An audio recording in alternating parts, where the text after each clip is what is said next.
As consolidation for your learning in this module, I'd now like you to spend 15 minutes reviewing the 5-corner coaching toolbox resource guide,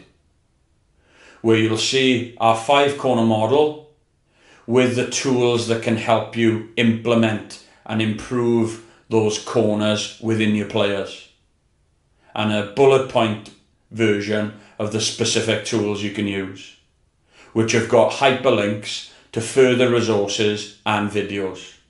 So please spend the next 15 minutes reviewing and recapping on the 5-corner toolbox help guide.